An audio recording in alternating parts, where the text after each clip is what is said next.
की बात कर रहे हो ना, और जब उसके अराउंड में जो मैग्नेटिक फील्ड जनरेट होता है तो वहां करंट के रिगार्डिंग क्लियर कट इक्वेशन कहता है करंट जो होना चाहिए should be steady current, constant current. तो हर चैप्टर में आपका कुछ ना कुछ लिमिटेशन मिलेगा। यहां से मान लो कि मोशन को स्टार्ट करते हैं दैट इज द ओरिजिन, ठीक है, ये आप एक्स कंसीडर कर लीजिए, वाई कंसीडर कर लीजिए, इसको आप जेड ले सकते हो। तो अगर मान लो कि एक ऑब्जेक्ट जो है वो ओरिजिन से स्टार्ट होता है, ऑरिजिन से तो बच्चों कैसे हैं आप लोग? आई थिंक सो कि आप लोगों की पढ़ाई में चल रही होगी बहुत अच्छे से, ठीक है। तो आज मैं रोहन कुमार आपके लिए जो है एक फिजिक्स वाले जो वीडियोस की जो बात चल रही थी आप लोग का कि आपको लेक्चर्स वीडियो जो डिलीवर किया जाएगा, तो जो इंट्रोडक्शन में हमने बताया था कि आपका एक बैकबोन वाला जो सेक्शन है जिसमें आपके जो बेसिक सेक्शन थे वो सारे खत्म हो चुके हैं, जिसमें आपका बेसिक जो था डिफरेंशिएशन हो गया, इंटीग्रेशन, वेक्टर और ट्रिगो के लिए हमने कहा था कि you have to just mind up some formulas, जो आपका कंपाउंड फॉर्मूला था, जो आपके सब मल्टीपल फॉर्मूलाज हैं, वो सब अगर आपको याद हैं तो उतना सफिशिएंट रहता है आपके लिए, ठीक है। तो वो आपका बैकबोन ऑफ सेक्शन जो था फिजिक्स का वो खत्म हो चुका है। आज इस वीडियो से हम लोग प्रॉपर एंटर करने वाले हैं फिजिक्स वाले सेक्शन में, जो आपका हर एक टॉपिक वाइज कुछ ना कुछ क्वेश्चंस आपके कवर अप करेगा। हमने इंट्रोडक्शन वीडियोस में आपको बताया था कि जो आपके जो मैकेनिक्स वाला सेक्शन है वो लगभग आपसे पिछले साल जो है आपको 11 से 12 क्वेश्चंस के आसपास वहां से क्वेश्चन पूछे गए थे।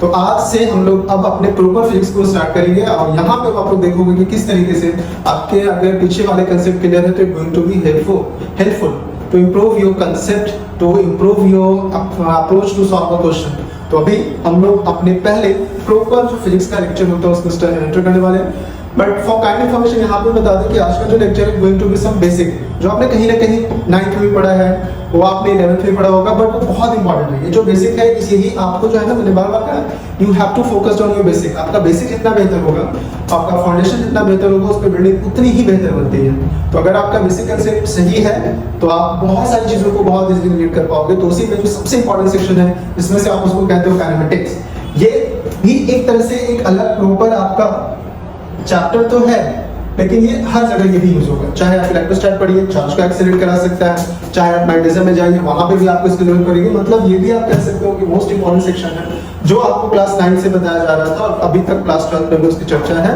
इवन क्लास 12 जो अभी आपका जो जस्ट गिट का एग्जाम होने वाला है उसमें भी ये बहुत मेजर रोल प्ले करता है।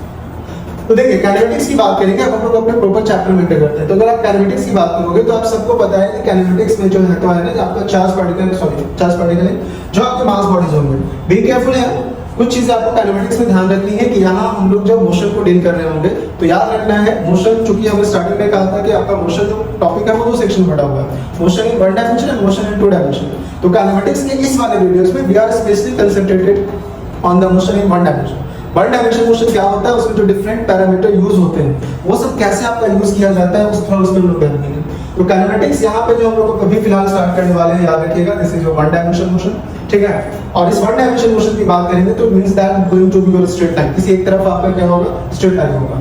तो काइनेमेटिक्स के इस वाले सेक्शन में देखो क्या करना होता है कि आपको जिस मोशन की बात कर रहे होगे उस मोशन में आपका पहला चीज तो ध्यान रखना है कि जो आप मास बॉडी दीजिएगा, ठीक है। तो ये मास बॉडी क्लियर कट आपको अगर कोई दिया हुआ है या पार्टिकल्स दिया हुआ है तो ये आप ध्यान रखिएगा कि ये पॉइंट मास होना चाहिए, ठीक है। क्योंकि अगर ये पॉइंट मास नहीं हुआ, किसी एक डेफिनेट शेप का हो गया जहां पे अगर आप फोर्स जो है उसके सेंटर ऑफ मास पे न लगाकर किसी अलग आर्बिट्री पॉइंट पे आप फोर्स लगाओगे तो उसका मैकेनिक्स एकदम चेंज हो जाएगा। So while you are discussing kinematics you have to consider the given mass should be your point mass. उसके एडवांटेजेस ये होंगे कि you don't have to think कि किस जगह पे फोर्स लग रहा है, मोशन जो होगा वो रोटेशन तो नहीं हो सकता है। तो ध्यान में रखना है इन सब चीजों से बचने के लिए जो आपको कांस्टेंट या लिमिटेशन जो होते हैं। तो काइनेमेटिक्स का जो पहला लिमिटेशन है कि mass body should be your point मास, पहली चीज। दूसरा चीज ये होगा कि इसमें जो मोशन होने वाला है that going to be straight line.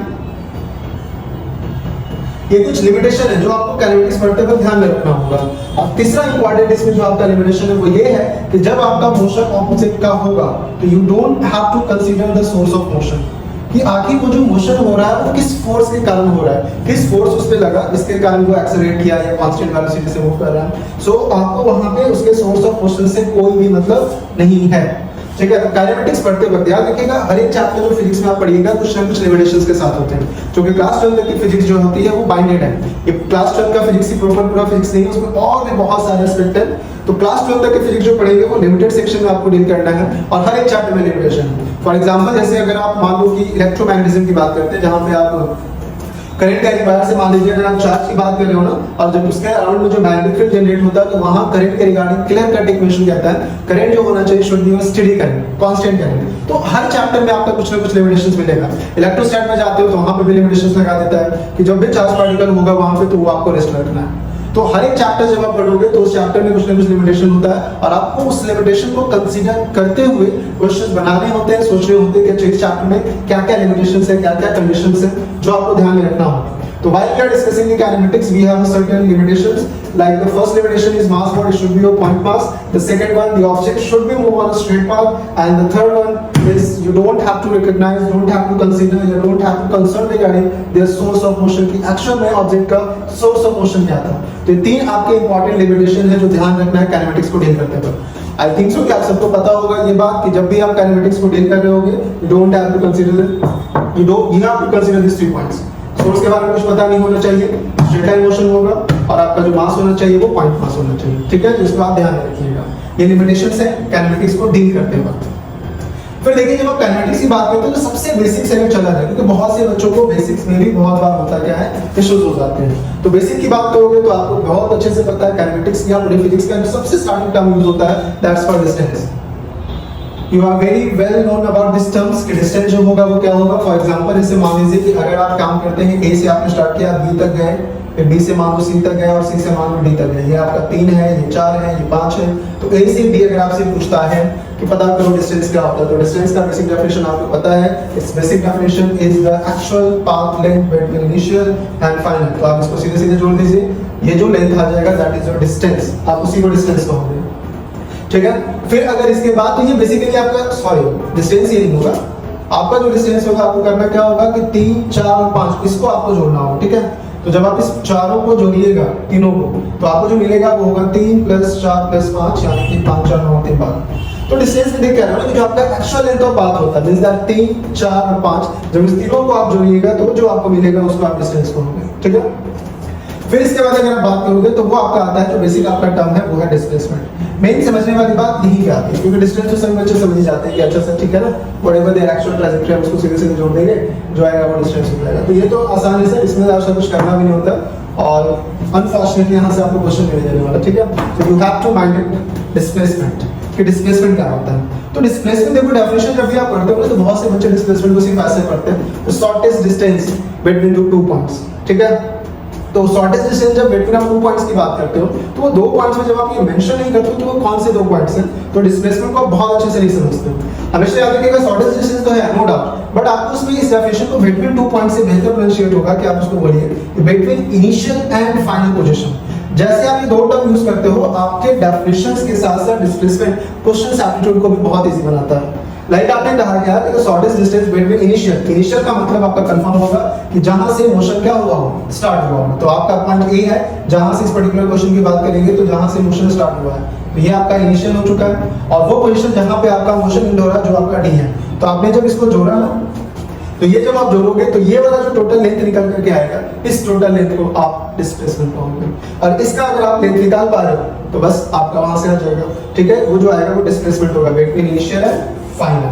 तो ये भी निकालना देखिए बहुत टफ नहीं है, अगर आपको थोड़ा बहुत डिस्प्लेसमेंट के रिगार्डिंग पता होगा तो उसमें आपको बस डायग्राम देख करके क्वेश्चन सॉल्व करने होते हैं। तो डिस्प्लेसमेंट के क्वेश्चंस आपका ज्योमेट्रिकल बेस्ड भी आता है, बहुत से क्वेश्चन आपके वेक्टर बेस्ड भी क्वेश्चन होंगे, जिसमें आपके क्वेश्चन अभी हम लोग जस्ट देखेंगे, बट लगे हम पहले काम करते हैं सारे डेफिनेशंस हम लोग देख लेते हैं क्या होता है। तो डिस्प्लेसमेंट आप सीधा कहोगे distance, shortest distance between initial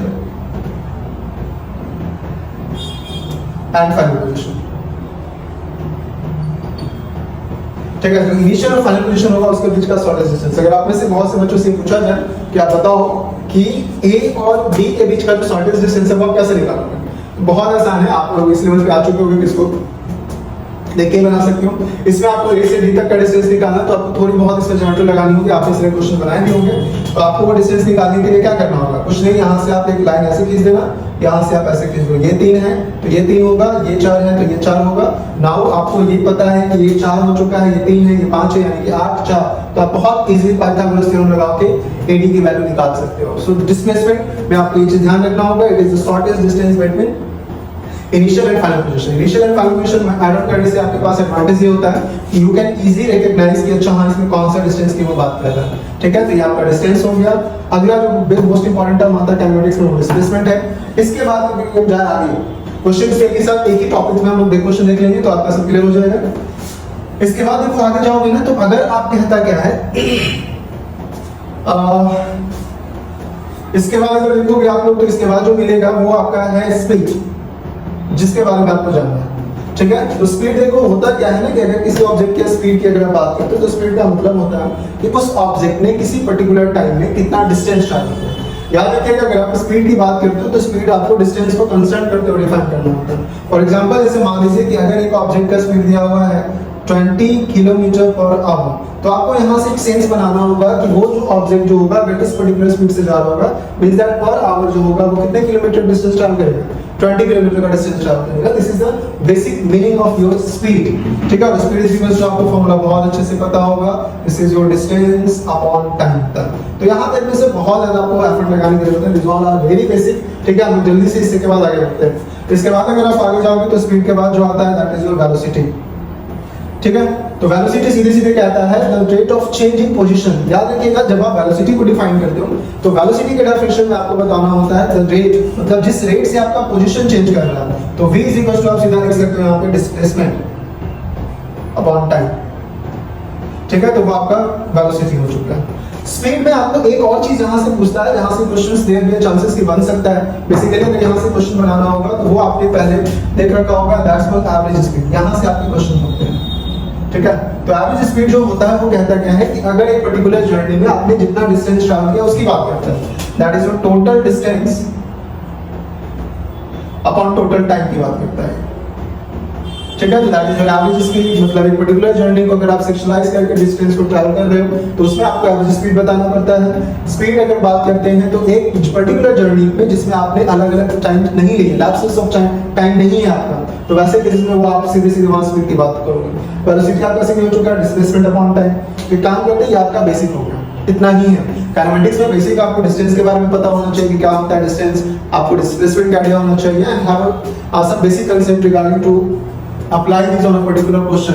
तो उसमें एक छोटा सा क्वेश्चन हम देखेंगे जिसमें हम लगभग सबको अप्लाई करना है और उसके बाद फिर हम लोग सीधा आगे बढ़ेंगे क्योंकि ये सारी चीजें बहुत बेसिक है। यहाँ से बहुत चांसेस नहीं है कि आपके क्वेश्चन है, बट स्टिल क्योंकि हम लोग टॉपिक को डिस्कस कर रहे हैं तो इसमें बेस्ट क्वेश्चन देख लेते हैं कि कैसे क्वेश्चंस लगेंगे, क्योंकि इनकी जरूरत आपको आने वाले जो चैप्टर्स आएंगे उनमें कहीं ना कहीं क्वेश्चंस लगाने में पड़ सकता है। सो बी केयरफुल। तो देखते हैं कि इसमें कैसे क्वेश्चंस हम लगाओगे।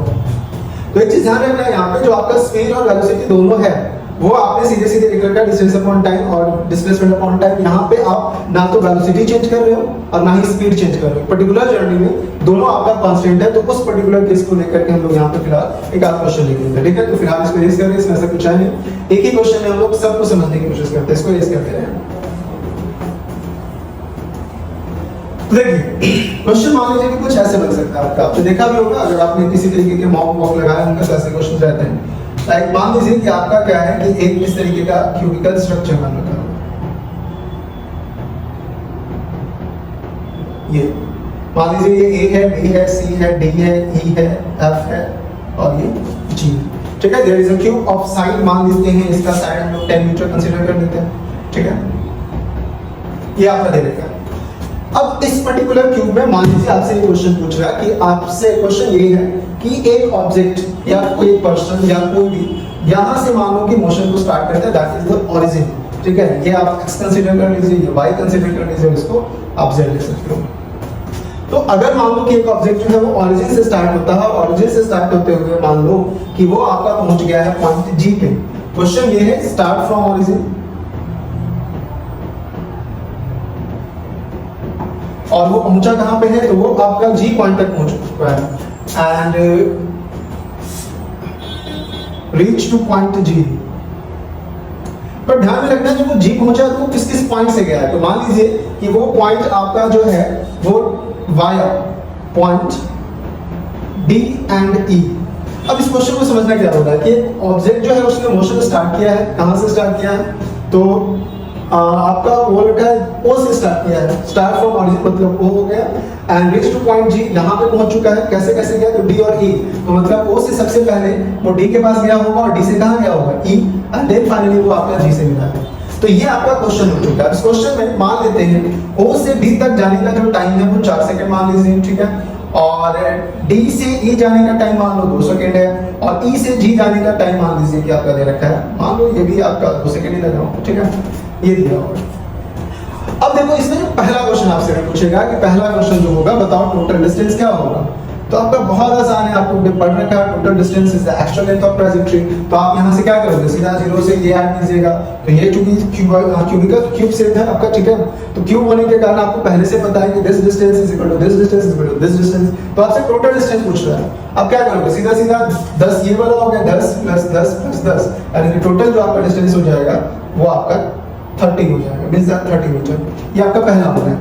दूसरा, अगर आपसे पूछता है डिस्प्लेसमेंट, तो डिस्प्लेसमेंट आपने पढ़ रखा है, ये आपका सीधे सीधे जो होता है इनिशियल एंड फाइनल के बीच का शॉर्टेस्ट पॉइंट होता है। अभी हम बताएं कि डिस्प्लेसमेंट आप इसी तरह से पढ़िएगा, तो shortest distance between initial and final position. So this is your initial point and this one is your final point, तो you have to just join this. तो जैसे आप ज्वाइन करोगे you have to find OG, आपका जो ओजी length होता है उसे आपको फाइंड आउट करना होगा। अब ये ओजी कैसे पता चलेगा सर? तो अगर आपने पहले ही कहा था कि while you are making the question of physics you have to be not only clear cut about this concept, आपके पास थोड़ा मैथमेटिकल इनपुट भी होना चाहिए। आपको पता होना चाहिए कि what is the diagonal of cube, what is the diagonal of square, what is the area of triangle, what is the circumference of जो आपका सॉलिड स्फीयर होता है वो हॉलो स्फीयर होता है, वो मतलब एक बेसिक आइडिया ऑफ मेंसुरेशन आपके पास रहना चाहिए। अगर वो नहीं है, थोड़ा उसमें दिक्कत हो रखा है, तो आप एक बार 10th 9th के बुक्स जो आते हैं मेंसुरेशन के उसको एक बार फॉर्मूला जरूर रिवाइज कीजिएगा, क्योंकि बिना उसके आपसे क्वेश्चन बनाने बहुत मुश्किल होगा फिजिक्स में। सो बेसिक आइडियाज आप मेंसुरेशन वाला जरूर रखिएगा अपने पास। इवन आपके पास बेसिक आइडिया ऑफ अलजेब्रा भी होना चाहिए, क्लास 10 तक का चलेगा, उतने में आपको सफिशिएंट है, उतने से क्वेश्चन बन जाता है। तो यहाँ पे अगर तुम देखोगे तो उसी बेसिक का एक टर्म यूज हो रहा है, क्योंकि अगर डायगोनली आप यहाँ देखोगे जो डायगोनल ओजी है दैट इज योर आपका डिस्प्लेसमेंट है यहाँ पे, मींस दैट इनिशियल और फाइनल पॉइंट के बीच का। तो आपको ओजी निकालना होगा। आपको पता है कि डायगोनल ऑफ क्यूब जो होता है that is your √2 into side होता है। तो आप एक काम करोगे, सॉरी डायगोनल ऑफ स्क्वायर की बात नहीं चल रही है, डायगोनल ऑफ क्यूब की बात चल रही है। तो डायगोनल ऑफ क्यूब जो हो जाएगा वो आपका जो हो जाएगा √3 इनटू a हो जाएगा, ठीक है, √3 इनटू a। साइड आपका पता है कितना दे रखा है 10, तो √3 इनटू 10 कर दीजिए, यानी कि 10√3 हो गया। Now this is your displacement, जो आपका ओजी है वो आपका हो चुका है। अब देखो इसी क्वेश्चन को अगर इम्प्रोवाइज करेगा तो तीसरा क्वेश्चन आपसे क्या पूछ सकता है? तीसरा क्वेश्चन आपसे ये पूछ सकता है कि पता करो कि उसका स्पीड क्या होगा। क्योंकि देखो स्पीड की अगर हम बात करेंगे ना, तो आप स्पीड यहां समझना क्वेश्चन के कहां पे आपका एवरेज स्पीड पूछेगा और कहां पे आपका सिर्फ और सिर्फ स्पीड पूछेगा। तो अगर स्पीड पूछना होगा तो अगर आपसे वो पूछ रहा है O से D, तो O से D का जो डिस्टेंस ट्रैवल किया होगा, जो एक पर्टिकुलर टाइम 4 सेकंड है और डिस्टेंस आपका 10 मीटर है, तो जब भी वो डिस्टेंस की बात करेगा तो पर्टिकुलर सेपरेशन या डिस्टेंस, जब आप एक कांस्टेंट स्पीड जिसमें आपने क्या कर रखा है कोई टाइम लैप्स नहीं हो, हर जगह आपने इक्वल डिस्टेंस ट्रैवल किया और इक्वल इंटरवल ऑफ टाइम में, तो वहां उसको आप कांस्टेंट स्पीड कहोगे। तो यहां तक जो टाइम आपने 4 सेकंड या 10 सेकंड में, तो यहां पे हम स्पीड की बात करेंगे। लेकिन यहां से O से G के बीच की जो टोटल अगर आप डिस्टेंस की बात करते हो या टोटल जो आपकी जर्नी है उस पर्टिकुलर डिस्टेंस में देखिएगा तो आपके टाइम स्लैब्स अलग अलग हैं। तो इस पूरी जर्नी को जब आप अलग अलग टाइम स्लैब या अलग अलग डिस्टेंस को आप क्या करते हो कि अलग अलग टाइम में ट्रैवल करते हो, तो वहां पे आपको एवरेज की जरूरत पड़ेगी। तो अगर आपसे क्वेश्चन पूछ रहा है कि स्पीड बताओ, तो स्पीड आप किसी एक पर्टिकुलर सेक्शन में बता सकते हो, या तो आप ओडी में बता सकते हो। तो स्पीड फॉर लेंथ ओडी जो हो जाएगा, आपने अभी पढ़ा है speed equal to distance upon time, तो डिस्टेंस आपका 10, टाइम उस पर्टिकुलर सेक्शन के लिए आपका दिया हुआ 4, तो आप यहां से क्या करोगे डिवाइड कर दीजिएगा, तो आपका 5/2, ठीक है, मीटर पर सेकंड हो जाएगा। यहाँ पे भी आपका डिस्प्लेसमेंट है तो ऐसे यूनिट आपका मीटर होगा। फिर अगर इस स्पीड में की जगह अगर आपसे पूछ देता है कि बताइए average speed of the whole journey क्या होगा, तो एवरेज स्पीड का सिंपल कंसेप्ट आपने पढ़ा है total distance by total time. तो टोटल डिस्टेंस यहाँ पे आपने ऑलरेडी निकाल रखा हुआ है 30, और टोटल टाइम जो यहाँ से लगा 4 2 6 2 8, यानी कि 30/8 हो जाएगा, यानी कि 15/4 कह सकते हैं। And that is your average speed. तो ये भी आपका मीटर पर सेकंड होगा, ठीक है, तो ये 4 होगा। अगर सेम क्वेश्चन आपसे कह देता है कि आप एवरेज वेलोसिटी पता कीजिए, तो एवरेज वेलोसिटी होता है total displacement upon total time. तो डिस्प्लेसमेंट याद रखिएगा इज नॉट गोना चेंज, वो हमेशा इनिशियल और फाइनल के बीच में ही होने वाला है। तो चूंकि हम इनिशियल और फाइनल की बात कर रहे हैं यहाँ पे, तो डिस्प्लेसमेंट आपका ये होगा। हाँ, ओडी की बात करेगा तो ओडी में तो आप सीधे सीधे वेलोसिटी कहोगे, बट यहाँ ओसी जो होगा that is your average velocity वहां निकलेगा, और एवरेज वेलोसिटी आप बता सकते हो total displacement that is your 10√3, और टाइम कितना आया था आपका 8 आया है। तो तो यहाँ से आपका 5 हो जाएगा, 4 हो जाएगा, यानी कि 5√3/4 मीटर पर second. So this is your basic ideas regarding your distance, displacement, speed, average speed and average velocity। ठीक है, तो इतना आपको पता होगा। ठीक है, मान के चल रहे हैं, इसमें ऐसा कुछ है नहीं, ठीक है, जो आपको बहुत ज़्यादा समझने की जरूरत है। तो इसके बाद हम लोग टॉपिक को सीधे आगे बढ़ाते हैं, और यहाँ पे जहाँ पे मेनली आपको समझना है, क्योंकि यहाँ तक तो बच्चे 9th में भी पढ़ चुके होते हैं, they have basic idea about that section. Main समस्या देखिए इसके बाद होता है। इसके बाद जो समस्या आता है कि जैसे बहुत से बच्चे इसमें कंफ्यूज होते हैं कि जब हमें डिस्टेंस निकालना है तो डिस्टेंस तो एक तो आप डायरेक्ट ज्योमेट्री निकाल सकते हो। एक एनी क्वेश्चन मान लीजिए कि अगर आपको डिस्टेंस निकालने की जरूरत पड़ती है तो उसका अगर वेलोसिटी या स्पीड दिया हो तो आप कहते हो कि सर ये फॉर्मूला तो है ना, speed is equal to distance upon time. एक चीज ध्यान रखिएगा, यहाँ मोशन चूंकि हम लोग स्ट्रेट लाइन मोशन की बात कर रहे हैं, तो यहाँ पे वेलोसिटी और speed both term can be recognised as a same term, क्योंकि आप सेम डायरेक्शन में जा रहे हो तो वेलोसिटी और डिस्प्लेसमेंट दोनों क्या होगा, सेम होगा। इस चीज को ध्यान रखिएगा।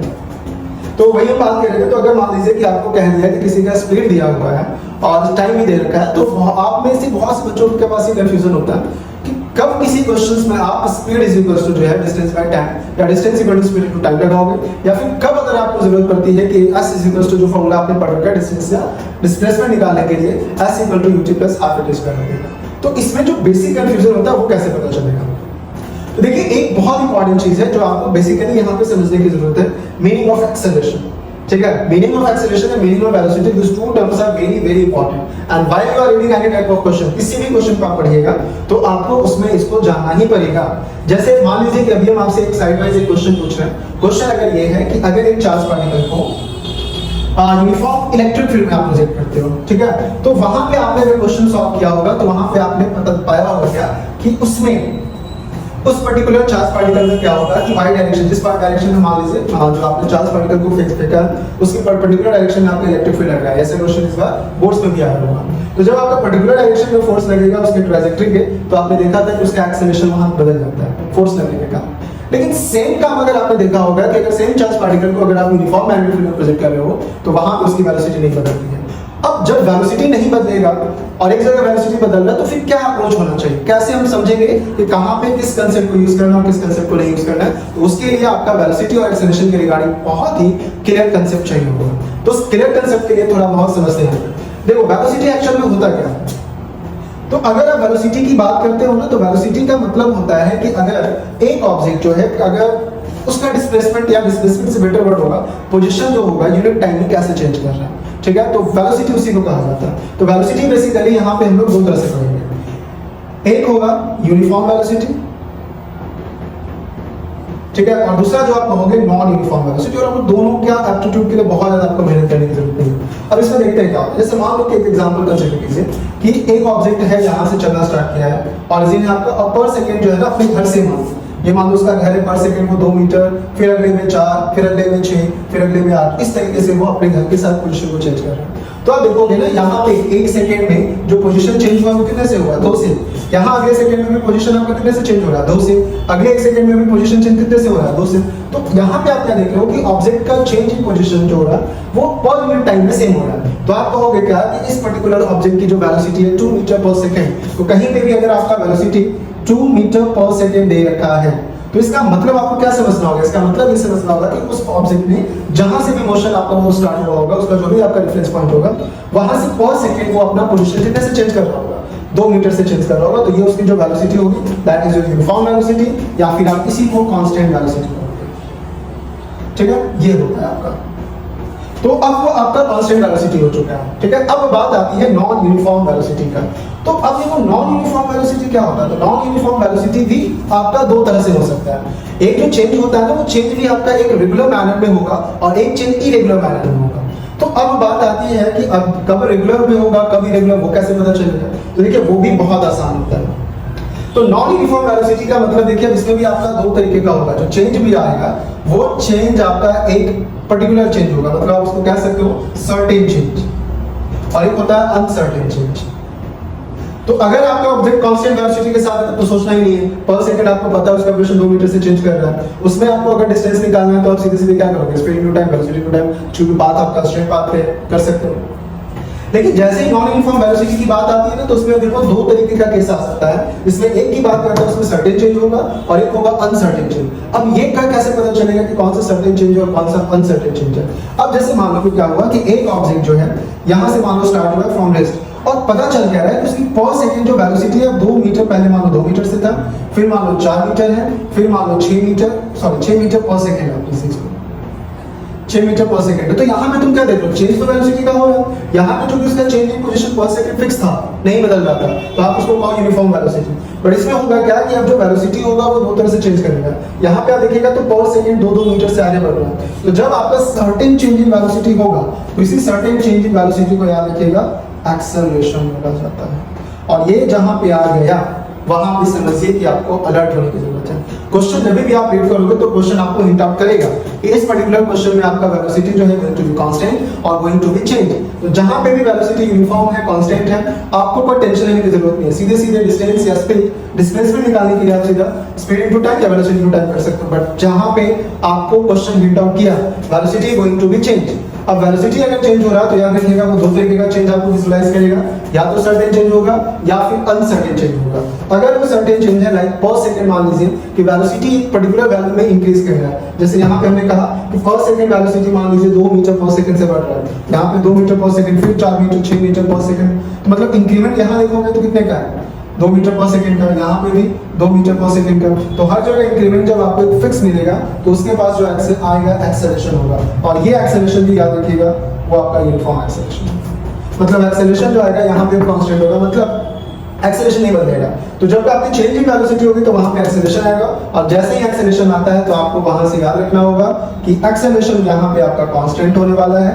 अब ये कांस्टेंट एक्सेलरेशन होगा तो ऐसे ही केस के लिए क्वेश्चन को सॉल्व करने के लिए आपके पास 3 इक्वेशन ऑफ मोशन था, जिसमें आप कहते हो v = u + at, s = ut + half at square और v ² = u ² + 2as. So these are the 3 equation of motion that is strictly applicable for uniform acceleration. Uniform acceleration का मतलब क्या होगा कि उसमें पर्टिकुलर केस में आपका जो वेलोसिटी बढ़ रहा होगा वो एक कांस्टेंट रेट से बढ़ रहा होगा। फॉर एग्जांपल जैसे यहाँ पे अगर आपसे कहा कि एक ऑब्जेक्ट का जो एक्सेलरेशन है वो 2 मीटर पर सेकंड स्क्वायर है, यहाँ पे देखिए ये कांस्टेंट एक्सेलरेशन है, यूनिफॉर्म एक्सेलरेशन इसको बोलते हैं, जिसका मतलब ये होगा इसमें वेलोसिटी पर सेकंड 2 मीटर पर सेकंड से इंक्रीज कर रहा है। ध्यान रखिएगा 2 मीटर पर सेकंड उसकी वेलोसिटी नहीं है, आप एक्सेलरेशन को डिफाइन करना होगा।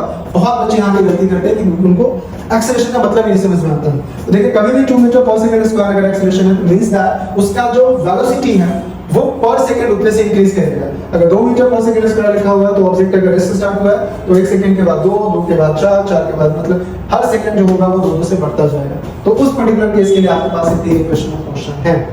तो एक बहुत ही रेगुलर पैटर्न चलता है, कांस्टेंट वेलोसिटी कोई दिक्कत नहीं। अगर आपका वेलोसिटी चेंज कर रहा है तो नॉन यूनिफॉर्म में रखेंगे, वहां पे जाने के बाद यू हैव टू एनालाइज कि क्या ये जो वेलोसिटी है is going to be constant with time, तो वो आपको दिख जाएगा। सॉरी हाँ, तो नॉन यूनिफॉर्म में आता है तो टाइम के साथ किस मैनर में चेंज कर रहा है, तो क्या वो चेंज जो है अगर आप नॉन यूनिफॉर्म की बात करें तो रेगुलर चेंज आ रहा है, जैसे यहाँ देखिए एक पैटर्न पे चेंजेस है 2, 4, 6, 8, आप इसको कहो यूनिफॉर्म एक्सेलरेशन। और जहां यूनिफॉर्म एक्सेलरेशन आएगा आप ध्यान रखिए, हम आगे इस चीज को कह रहे हैं आपको तभी यूनिफॉर्म यूज करना है। s = ut + half at square, जो आपका v = ut + half at square, हम लोग इसके रिगार्डिंग बात करते हैं। चलो पहले इसको बताते हैं। अब इसमें याद रखिएगा कि जब आप इस फॉर्मूले को भी देखते हैं तो बचपन से आप पढ़ते आ गए उस फॉर्मूले को कि यहाँ पे जो v है that is your final velocity, but ये थोड़ा गलत प्रोनाउंसिएशन हो जाता है। फाइनल कुछ नहीं होता सर, हमने बार बार बताया था कि आपका कुछ इनिशियल होता है, ठीक है। एक बार हम लोग सारे वीडियोस को लेकर भी कमेंट कर चुके हैं कि जब आप v = u + at की बात करते हो तो इसमें इनिशियल कोई चीजें फिक्स होती हैं। फॉर एग्जांपल जैसे आपने किसी कंपनी को ज्वाइन किया तो आपकी सैलरी इनिशियल सैलरी कभी नहीं चेंज होगी, जो आपने ज्वाइन कर लिया जिस सैलरी पे that going to be permanent, तो इनिशियल वेलोसिटी नहीं बदलेगा। लेकिन अगर होता है कि सैलरी में इंक्रीमेंट होती है तो वो आप जितने देर तक आप काम करोगे उतने देर तक आपको इंक्रीज करने जा रहा है। तो v जो होता है वो फाइनल नहीं होता है, v जो होगा आप उस वेलोसिटी को कहोगे जो किस पे डिपेंड करेगा, टाइम। जैसे जैसे आप टाइम को जितनी मर्जी तक बढ़ाइए वेलोसिटी आपका बढ़ने जा रहा है। तो आप जब भी इस फॉर्मूले को पढ़िएगा आप ऐसे पढ़िएगा कि v is the final velocity at time t।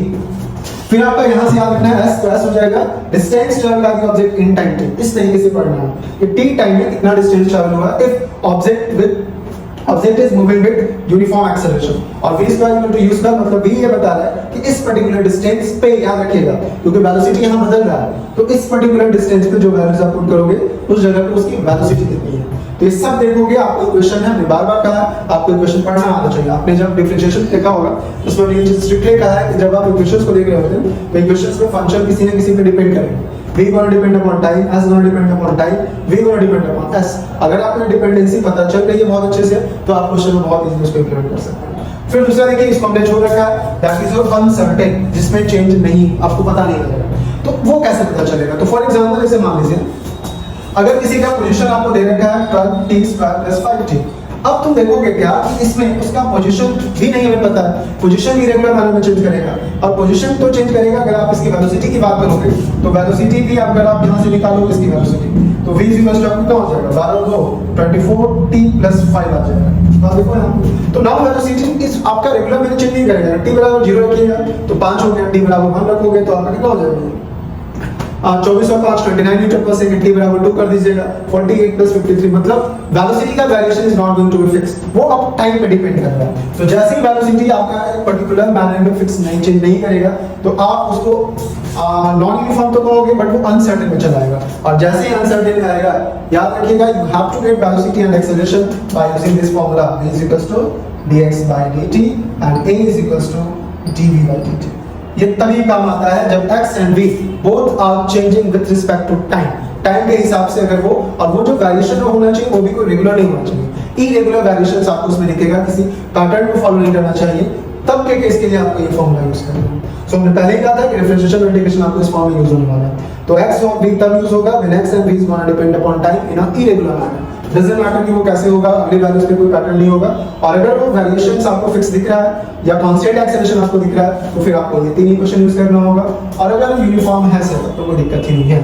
सो ये मोटा मोटी आपका पूरा का पूरा काइनेटिक्स होता है, जिसमें आपने देखा क्या कि अगर एक ऑब्जेक्ट कांस्टेंट वेलोसिटी के साथ मूव कर रहा है means that it don't has any type of acceleration. याद रखिएगा यूनिफॉर्म एक्सेलरेशन में, क्योंकि अगर आप एक्सेलरेशन की बात करते हो तो एक्सेलरेशन का मतलब होता है चेंज इन वेलोसिटी, और यूनिफॉर्म वेलोसिटी अपने आप को कहता है कि हम चेंज नहीं कर रहे। तो यहाँ पे आपको एक एक्स्ट्रा चीज याद रखना होगा, whenever we talk about uniform velocity means that इसका जो एक्सेलरेशन होगा वो 0 होगा। Non uniform velocity, non uniform motion में तो आपने दोनों चीज देख रखा है। ये तीन इक्वेशन ऑफ मोशन कब यूज होगा ये भी आपको पता चल चुका होगा, ठीक है। ये तीन इक्वेशन ऑफ मोशन आपको यूज करने के लिए ऑब्जेक्ट के पास यूनिफॉर्म एक्सेलरेशन इक्वेशन, ठीक है।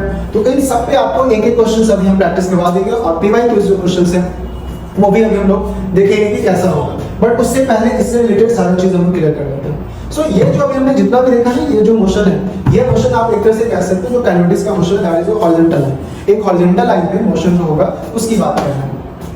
बट इसी यूनिफॉर्म एक्सेलरेशन को लेकर के हमें एक और मोशन आता है, और वहां से आई थिंक पिछले साल में से एक बहुत अच्छा क्वेश्चन पूछा हुआ था, ठीक है। तो उस क्वेश्चन पे पहुंचने से पहले थोड़ा बहुत हम लोग वर्टिकल मोशन की बात कर लेते हैं।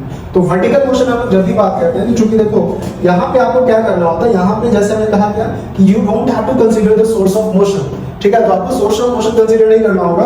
तो हॉरिजॉन्टल मोशन की बात करें तो वहां पे आपको एक्सेलरेशन के लिए कहीं ना कहीं से सफिशिएंट इंफॉर्मेशन दिया रहेगा जहां से आप निकाल सकते हो। फॉर एग्जांपल जैसे मान लीजिए कि अगर एक ऑब्जेक्ट के बारे में कहता है क्या कि object start from rest and after a certain time its velocity become 20 metre per second. तो यहाँ पे देखो आपका स्टार्ट किया है रेस्ट से, कुछ देर के बाद उसकी वेलोसिटी हो गई है। तो यहाँ पे आपको प्रॉपर इंफॉर्मेशन दे देता है, हॉरिजॉन्टल मोशन की बात कर रहे हैं, जिससे आप एक्सेलरेशन को निकाल सकते हो। You don't have to recognise what is the force acting on that object, ये भी रिकॉग्नाइज करना होगा आगे वाले चैप्टर्स में। तो in horizontal motion you don't have to recognise the source of motion की क्या था, आपके पास प्रॉपर इंफॉर्मेशन रहेगा जहां से आप एक्सेलरेशन निकाल सकते हो। क्वेश्चन देखेंगे, बट फिलहाल इसके दोनों एस्पेक्ट जो आते हैं वो भी हम क्लियर कर लेते हैं। इसका जो दूसरा सबसे इंपॉर्टेंट सेक्शन आता है जो वर्टिकल मोशन की बात करते हैं, इसमें भी बच्चे कंफ्यूज होते हैं कि कहां पे अब आपको एक्सेलरेशन निकालना है और कहां पे आपको एक्सेलरेशन पता है। हमेशा याद रखिएगा, क्योंकि हम लोग सबके साथ अर्थ प्लानिंग में रहते हैं, तो ज्यादातर क्वेश्चन कभी भी आपसे बोलता है कि an object is projected vertically upward या release from a certain height. तो आपको इन दोनों केसेस में खुद ब खुद आपको सोचना होगा कि मींस दैट यहाँ पे जो बात चल रही है ना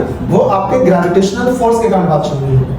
तो आपको बताने नहीं आएगा कि अच्छा इस पर्टिकुलर केसेस में जब भी आप ऑब्जेक्ट को किसी ऑब्जेक्ट को यहाँ से ऊपर की तरफ फेंकोगे या ऊपर से रिलीज करोगे तो आप उस चीज को ग्रेविटी अर्थ के रिफरेंस में ही कर रहे हो। तो जब भी आप अर्थ के रिफरेंस में करते हैं और वर्टिकल मोशन को काइनेटिक्स में डील करते हैं तो याद रखिएगा आपका फ्री फॉल में चला आता है। तो आप सीधे सीधे अभी जितना भी चीज हम डिस्कस किए थे this all are for the horizontal motion, but जो बेसिक पॉइंट थे for uniform acceleration, non uniform acceleration, uniform motion या यूनिफॉर्म वेलोसिटी वो हर जगह लगेगा।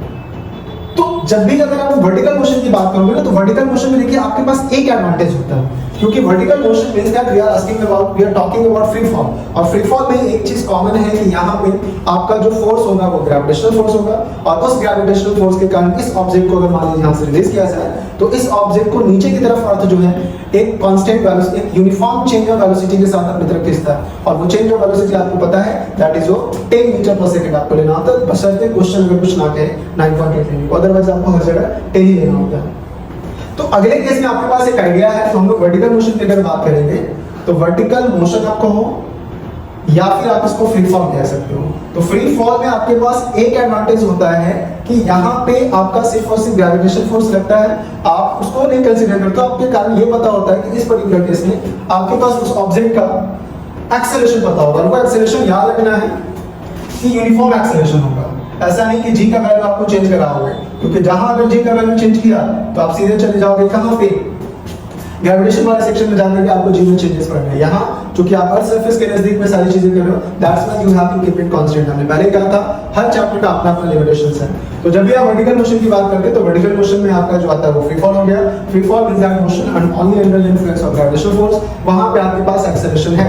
और एक चीज ध्यान रखिएगा कि एक्सेलरेशन का डायरेक्शन हमेशा एक पर्टिकुलर सेंटर की तरफ डायरेक्टेड होगा, तो एक पर्टिकुलर पॉइंट की तरफ डायरेक्टेड होने के कारण, और चूंकि ये जो भी सेक्शन हम डिस्कस कर रहे हैं वो कहीं ना कहीं जो वो वेक्टर से इंस्पायर्ड है, so you have to be consider direction है। तो आप करोगे क्या, अपना एक फिक्स बना लीजिएगा कि एक पर्टिकुलर पॉइंट जहां से मोशन स्टार्ट हो रहा है उसके ऊपर में अगर कोई फिजिकल क्वांटिटी डायरेक्टेड है, you have to keep it positive, otherwise जो नीचे की तरफ आ जाएगा आप उसको नेगेटिव ले सकते हो। पॉजिटिव वाई एक्सिस मतलब ऊपर वाला जो होगा वो पॉजिटिव वाई एक्सिस, नीचे वाला नेगेटिव वाई एक्सिस। तो जल्दी से देखते हैं इस वर्टिकल फ्री फॉल में आपका क्या होगा। इसमें सबसे पहले आप कर सकते हो अपवर्ड मोशन। तो जब भी हम देखिए अपवर्ड मोशन की बात करते हो, तो आपके पास इस पर्टिकुलर केस में क्या होगा, कोई ना कोई इनिशियल वेलोसिटी होगा। तो इनिशियल वेलोसिटी जो कि मोशन अपवर्ड रखना है, हमने बताया था कि जिधर ऑब्जेक्ट का मोशन होगा इनिशियल वेलोसिटी उधर ही डायरेक्टेड हो जाएगा। तो आपका इनिशियल वेलोसिटी ऊपर की तरफ है, अब आपका ऑब्जेक्ट ऊपर की तरफ जा रहा है, तो एट द मोमेंट याद रखिएगा ये नॉट इसकी मैक्सिमम हाइट नहीं है, इसी पर्टिकुलर इसके मोशन के बीच में ये वेलोसिटी है। तो मान लीजिए वेलोसिटी कितना हो गया v, एक्सेलरेशन आपका कहां लग रहा है, नीचे की तरफ जो g है। तो आपके इक्वेशन ऑफ मोशन में ये दोनों पॉजिटिव होगा और ये नेगेटिव होगा। हमने बताया था जो नीचे की तरफ डायरेक्टेड हो टेक इट एज नेगेटिव, ऊपर हो तो सबको पॉजिटिव लेना।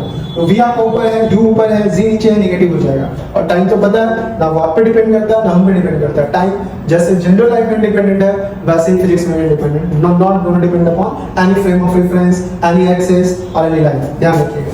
तो यहाँ से v इक्वल्स टू जो हो जाएगा u माइनस gt लिखोगे, this is your first equation of motion.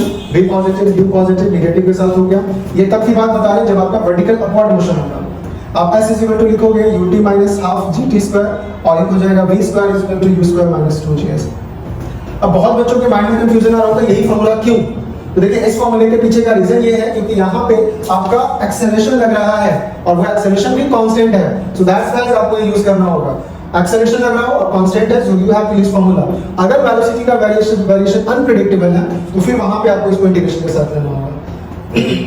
क्या है, तो यहाँ पे तो ऐसा कुछ इश्यूज है तो अपवर्ड मोशन। अब इसमें दो चीजें आपको ध्यान में रखनी है कि एट मैक्स मतलब मैक्सिमम हाइट में जो आपका फाइनल वेलोसिटी होता है वो 0 होता है, और h max आप बहुत इजीली से निकाल सकते हो। यहाँ पे h max अगर होगा तो आप इसको 0 कीजिए, सॉरी यहाँ पे आ जाओ, v 0 करोगे तो आपका ये जो हाइट होगा ये निकालना हो तो वो h max जो आ जाएगा वो आपका हो जाएगा u स्क्वायर अपॉन 2g। ठीक है, अगर टाइम ऑफ फ्लाइट निकालना हो, टाइम ऑफ मोशन निकालना हो तो आप इसके हेल्प से निकाल सकते हो, स्मॉल t = √2h/g। ठीक है, यहाँ से क्योंकि आपका मैक्सिमम टाइम ऑफ फ्लाइट निकालना था, सॉरी यहाँ नहीं होगा, ऊपर से नीचे वाले नहीं होता है वो आपका टाइम यहाँ पे अगर निकालोगे तो वो आपका हो जाएगा u/g। ठीक है, ये जो टाइम ऑफ फ्लाइट था √2h/g that is for vertical downward motion. तो यहाँ पे आपको अपवर्ड मोशन में दो तीन चीजें ध्यान में रखनी है। तीनों फॉर्मूलाज h max आप सीधे सीधे निकाल सकते हो बाय यूजिंग v = 0, s आपका आ जाएगा u²/2g और टाइम ऑफ एसेंट आप इजीली निकाल सकते हो, ये v 0 करो, u इधर आ जाएगा, g और g कैंसिल, मतलब g इधर आके डिवाइड हो जाएगा, ये आपका टाइम ऑफ एसेंट आ गया। फिर ऐसे ही आपका वर्टिकल डाउनवर्ड मोशन होता है। तो वर्टिकल डाउनवर्ड मोशन में आपको क्या होगा कि आपका मोशन में देखो u भी नीचे होगा, आपका v भी नीचे होगा और g भी नीचे, तो सब आपका नीचे की तरफ होने के कारण सबको अगर आप नेगेटिव लीजिए, हम एक एग्जांपल से बता दे रहे हैं, -v -u -gt, minus minus common होगा, v = u + gt हो जाएगा। ऐसे ही बाकी सब में लगाओगे तो s = u2 + half gt square and v square = u square + 2gs। सो ये आपका वर्टिकल डाउनवर्ड मोशन होगा। वर्टिकल डाउनवर्ड मोशन में याद रखिएगा कभी भी क्वेश्चन ऐसा कहें कि ऑब्जेक्ट इज ड्रॉप, रिलीज या स्लिप कर चुका है तो उसमें आपको कंफर्म यू की वैल्यू जो है वो 0 रखना होगा। ठीक है, तो ये आपका जो अभी पूरा जो स्पीच चला है या जो लेक्चर अभी कंटेंट डिलीवर हुआ है, इस पूरे लेक्चर्स में हमने काइनेमेटिक्स के जितने बेसिक एस्पेक्ट थे उन सबको डिस्कस कर चुके हैं। इसमें एक सेक्शन और बचा हुआ, 2 सेक्शन को डिस्कस करने से पहले we will do some PY questions of NET and some standard question that will help to enhance your concept. तो उसके पहले क्वेश्चंस करेंगे और फिर उसके बाद हम लोग आगे की बात करेंगे। तो पहले भी हम लोग इस पे थोड़ा क्वेश्चंस बनाएंगे, उसके बाद फिर हम लोग आगे टॉपिक को डिस्कस करेंगे। ठीक है, तो मिलते हैं हम अगले वीडियोस में that going to be completely based on your question based videos. तो क्वेश्चंस थोड़ा बहुत आप देखिएगा अगले वीडियोस में, हम लोग और अच्छे क्वेश्चंस करते हैं। ठीक है, फिर मिलते हैं अगले वीडियो में। तब तक के लिए ये जो वीडियोस आप तक पहुंचेगा इसको उन बच्चों तक पहुंचाइए जो अभी काइनेमेटिक्स में थोड़ा डिफिकल्टीज फील कर रहे हैं। आई एम डैम श्योर कि जो वेलोसिटी एक्सेलरेशन का कांसेप्ट है going to be very very helpful for them. ठीक है, तो उन लोगों तक जल्दी से वीडियोस पहुंचाइएगा और आप जो भी लोग हैं नए वाले फर्स्ट टाइम जो वीडियो देख रहे हैं वो लाइक कीजिएगा, सब्सक्राइब कीजिएगा और बाकी बच्चों तक शेयर कीजिए। Thank you.